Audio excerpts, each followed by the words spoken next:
Hello viewer, welcome to code juniors. আজকে আমরা দেখব কিভাবে রিকোয়েস্টটা নেয়। আমরা যে রিকোয়েস্ট করি ফর্মের মাধ্যমে, সেই রিকোয়েস্টটা কিভাবে নেয়।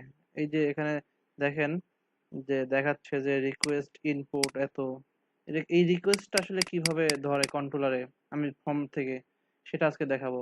তো এটা আমাদের প্রজেক্ট। তো আমাদের হচ্ছে যে দিস ইজ ইউজার, এটা আমাদের হচ্ছে যে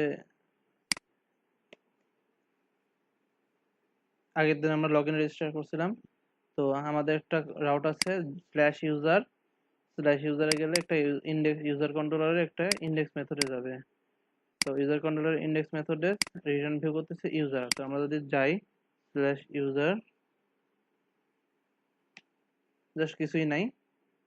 তো আমরা এই ইউজার পেজে আমরা যদি একটা সিম্পলি একটা ফর্ম নিই, সেই ফর্মের যদি একটা অ্যাকশন দিই রাউট, রাউটটা কি হবে? রাউটটা হবে আমার এই যে আমি ইউজার সেভ নামে একটা রাউট বানায় রাখছিলাম আগেই, স্টোর, এটা আমি দিয়ে দিলাম। মেথড কি আছে আমাদের? অবশ্যই পোস্ট মেথড হবে, যেহেতু আমি রিকোয়েস্ট নেব সেহেতু পোস্ট মেথড হইতে হবে। তাহলে আমার মেথড পোস্ট। অবশ্যই কোনো ফর্ম সাবমিটের জন্য আমাদের সিএসএফ টোকেন লাগবে, @CSRF। আমি একটা ইনপুট ফিল্ড নিচ্ছি, টেক্সট নেম ইকুয়াল টু নেমই দিলাম, আর একটা প্লেস হোল্ডার দিয়ে দিলাম নেম।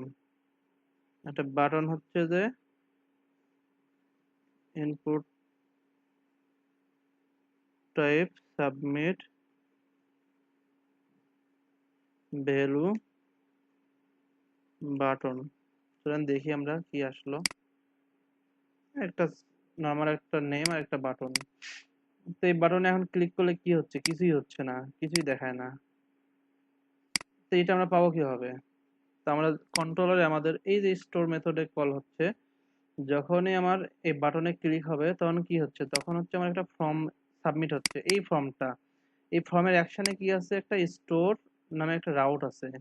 এই রাউটটা আসলে কি করতেছে? এই রাউটে যখন হিট হচ্ছে তখন কি বলতেছে যে তুমি ইউজার কন্ট্রোলারে যাও, স্টোর মেথডে যাও। ইউজার কন্ট্রোলারে স্টোর মেথডে যদি আসে, এখানে আমাদের যেহেতু রিকোয়েস্ট নিতে হবে সেহেতু আমাদের রিকোয়েস্টটা ধরতে হবে আগে। রিকোয়েস্টের একটা অবজেক্ট ক্রিয়েট করে, এখন আমার রিকোয়েস্টটা কি, রিকোয়েস্ট নেমটা কি? নেম হচ্ছে নেম, আপনার অন্য নাম হতে পারে, ফোন, ইমেল, যে কোনো কিছু হতে পারে। তো এই নেমটাই আমরা নিব। এই যে রিকোয়েস্টটা দেখেন, আমি যদি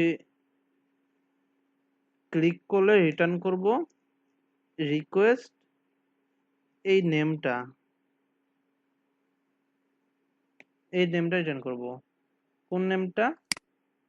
এই নেমটা, এখানে যা থাকবে, এই ভিতরে যা থাকবে এই নেমটা রিটার্ন করব, যে আমরা পাচ্ছি কিনা।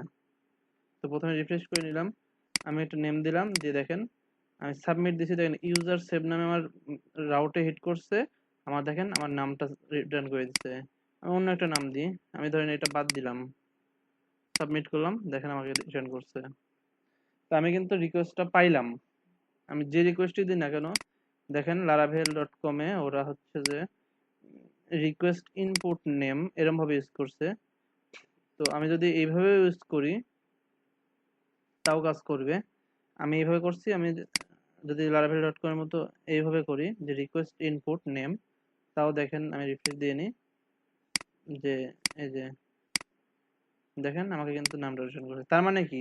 তারপরে আপনি রিকোয়েস্ট ইনপুট নেমও ইউজ করতে পারেন, শুধু রিকোয়েস্ট দিলেও আপনি পাবেন। তো শুধু রিকোয়েস্ট দিলে আপনি পাবেন, তাহলে আপনার আলাদা করে ইনপুট লেখার দরকার নেই। তো আজকের ভিডিওটা এতটুকুই ছিল, কারণ আজকের ভিডিওটা খুবই ছোট।